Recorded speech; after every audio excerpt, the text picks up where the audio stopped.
আসিফ মাহতাব গত কয়েক মাস ধরে নামটি খুব আলোচিত হচ্ছে। বিশেষ করে এলজিবিটিকিউ ইত্যাদি বিষয়ে সে একটি আম ভাষণ দিয়েছিল, যে ভাষণের পরে বেশ তোলপাড় হয়েছে এবং তাকে গ্রেপ্তারও করা হয়েছিল বিভিন্ন কারণে।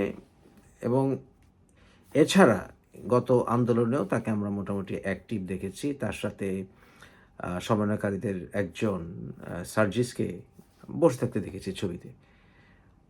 তবে তার যেই আলোচনাটি আমার বিশেষ করে আমার অ্যাটেনশন ড্র করেছে, সেটা হচ্ছে শরিয়া আইন দিয়ে বা ইসলামিক আইন দিয়ে দেশ শাসনের বিষয়টি, এবং সে কতগুলো আর্গুমেন্ট সেখানে তুলে ধরেছে। সে এক নম্বর আর্গুমেন্ট তুলে ধরেছে যে মানুষের রচিত যে আইন সেগুলো পরিবর্তনশীল, এবং তাই একটা স্টেবল আইন দরকার, যে যথেচ্ছ আইন তৈরি করবে না সরকার, তৈরি করে যেমন আয়না ঘর ইত্যাদি বাড়িয়ে এটাকে সে মানুষ সরকার জাস্টিফাই করার চেষ্টা করবে, এটা পারবে না যদি আমরা সৃষ্টিকর্তার আইনে দেশ চালাই।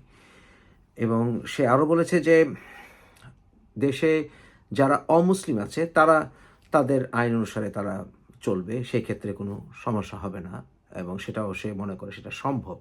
এবং সে আরও বলেছে যে সে ব্রিটিশ হতে পারবে না, তাই তাকে তার তার নিজের আইন দিয়ে, বা দ্যাট মিনস সে এখানে ধর্ম বুঝিয়েছে, নিজের আইন দ্বারা দেশ সে পরিচালিত হতে চায়, অথবা সে বৈষম্যের শিকার হচ্ছে।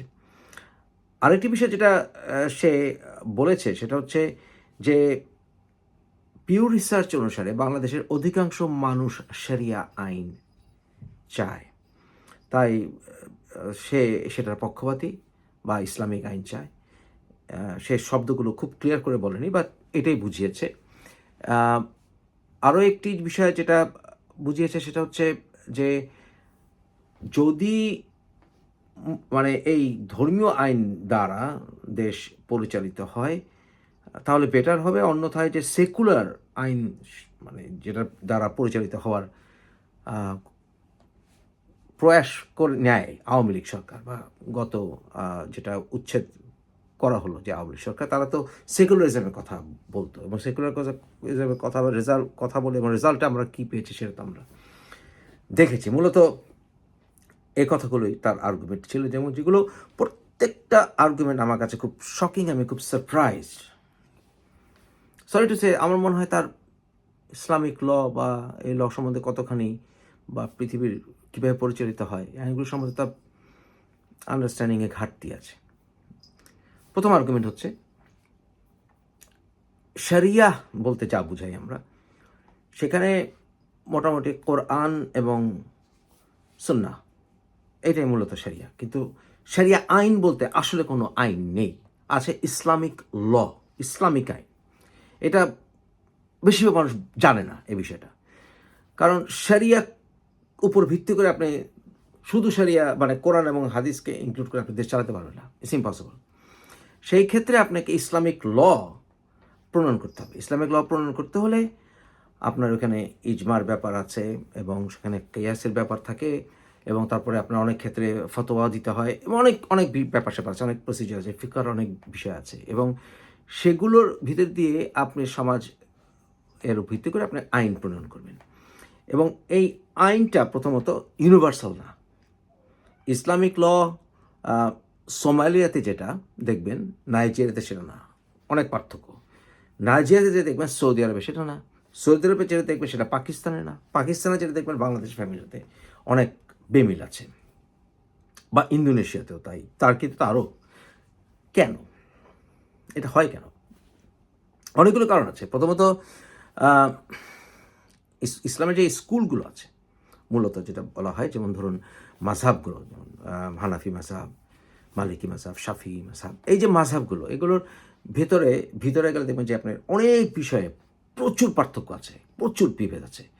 কিন্তু অনেকেই বলে যে এই পার্থক্য এমন কোনো পার্থক্য না যেটাতে একেবারে ডিজাস্টার হতে পারে। কিন্তু আবার লা মাযহাবি আছে যারা কিনা এই সকল মাযহাব অনুসরণ করবে না, তারা বলে যে আমরা কোরআনে হাদিসে আছে স্পষ্ট, আমরা হাদিস অনুসরণ করবো, আহলে হাদিস ওরা আছে। কিন্তু আহলে হাদিসের ভিতরে আবার ফেকরা আছে, ওদের ভেতরে ফেকরা আছে। আপনি যদি আবার ধরুন আপনি যদি সিয়াসিত্তা অনুসরণ করতে চান, যেটা আপনি বুখারী, মুসলিম, তিরমিজি, নাসাই, আবু দাউদ, ইবনে মাজাহ এই কটাকে অনুসরণ করে আপনি দেশ শাসন করবেন, এবং সেখানে আপনি সালাফদেরকে অনুসরণ করবেন, সেখানেও মতভেদ, প্রচুর মতভেদ আছে, এবং মতভেদগুলো এমন একটা পর্যায়ে রাষ্ট্র পরিচালনার ক্ষেত্রে সেই মতভেদটা প্রভাব ফেলে। রাষ্ট্র পরিচালনার ক্ষেত্রে আপনার সেই মতভেদের বিশাল একটি প্রভাব আছে। এমনকি হাদিস আপনি কোনগুলো একেবারে ফাইনালি অথেন্টিক হিসেবে ধরে নেবেন, বুখারি, মুসলিম, নাকি এছাড়াও বাকি আরও যে কয়টা আছে ওটা, এবং তারপরে আপনি কি সিয়াসতের বাইরে যাবেন? বাইরে গেলে কি আপনি মানে আপনি নিজেকে সুন্নি বলতে পারবেন? বিশাল ঝামেলা আছে।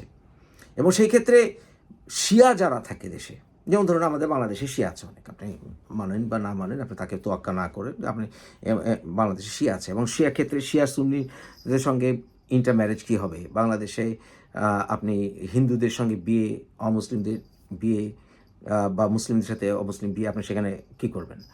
অথবা উত্তরাধিকার ক্ষেত্রে সেক্ষেত্রে কী করবেন? স্পেশাল ম্যারেজে যাকে বাদ দিয়ে দিবেন। এই সকল বিভিন্ন রকমের ফ্যাক্টরা তৈরি হয়, বিশেষ করে যখন দেশটিতে একাধিক ধর্ম থাকে। আপনি না চাইলেও এগুলি ঘটবে, ইন্টারম্যারেজ ঘটবে।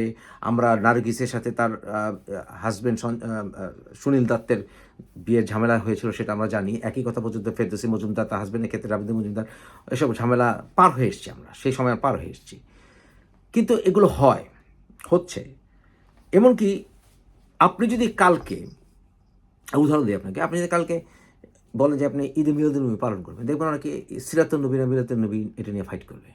আপনি জাতীয়ভাবে ঈদ আপনি পালন করতে চান, আপনি কি পাবলিক ল হিসেবে ইসলামকেও নিতে যাচ্ছেন, যে পাবলিক ল দেশকে কীভাবে পরিচালনা করবেন, নাকি আপনি সেটা শুধুমাত্র ফ্যামিলি ল হিসেবে রাখবেন? যদি পাবলিক ল হিসেবে না মানেন, তাহলে আবার কিসের শরিয়া আইন দিয়ে দেশ চালাবেন? যদি পাবলিক ল আপনি করতে চান, তাহলে সেই ক্ষেত্রে আপনি ইসলামকে যদি প্রায়োরিটি দিতে চান, যদি বলেন যে ইসলাম এবং কোরআন এবং হাদিস অনুসারে দেশ পরিচালিত হবে পাবলিক লয়ের ক্ষেত্রে বা ইন্টারন্যাশনাল ডিলিংসের ক্ষেত্রে, সেখানে আপনার ঝামেলা দেখা দিবে তো। কারণ হচ্ছে আপনি যে মুসলিম নয় সেও তো 100% বাংলাদেশি, তাহলে আপনি তাকে নানান ক্ষেত্রে বাধা দেওয়ার সৃষ্টি করবেন। যেমন ইসলামিক ল আপনাকে কোনো মতেই, যে কোনো দেশে যান আপনি, অন্তত কোরআনের উপর ভিত্তি করলে আপনি কোনোভাবেই আপনি একজন হিন্দুকে আপনি রাষ্ট্রের সেনাবাহিনীর প্রধান বানাতে পারবেন না। কিন্তু আপনি বলছেন বৈষম্য চান না, কিন্তু সে জন্মগতভাবে সে কেন বৈষম্যের শিকার হবে যে আমি হিন্দু হওয়ার কারণে রাষ্ট্র সরকার প্রধান হতে পারবো না? আপনি যদি বলেন যে আমি মেজরিটি, এই কারণে দেশ পরিচালনা করবো না। ডেমোক্রেসি মানে মেজরিটির অপারেশন না, যে মেজরিটি হওয়ার কারণে আপনি সাপ্রেস করবেন বা অপ্রেস করবেন আপনি আপনার সংখ্যালঘুদেরকে, এটা ডেমোক্রেসি বলে না, এটা ডেমোক্রেসি না। ডেমোক্রেসি, এমনকি শেখ মুজিবুর রহমান উনি বলেছিলেন 7ই মার্চের ভাষণে যে সংখ্যা যদি আমরা অধিক হই, একজন মানুষ যদি রাইট হয় সেটা তার কথা শুনবো, এইটা হচ্ছে ডেমোক্রেসি। তো সেই ডেমোক্রেসিতে আপনি বিশ্বাস করেন না। আপনি মনে করছেন যে কোনো সরকার আয়নাঘর বানাতে পারে, সেই ক্ষেত্রে মানুষের তৈরি আইন কোনো পরিবর্তন করবে না। কথা সত্য না, কারণ আমাদের দেশ ইন্টারন্যাশনাল লয়ে বিভিন্ন কনভেনশনের সিগনেটারি, জাতিসংঘ আছে, আন্তর্জাতিক মানবাধিকারের অনেক কিছু আছে, universal declaration of human rights আছে, এগুলো আমরা সিগনেটারি কান্ট্রি।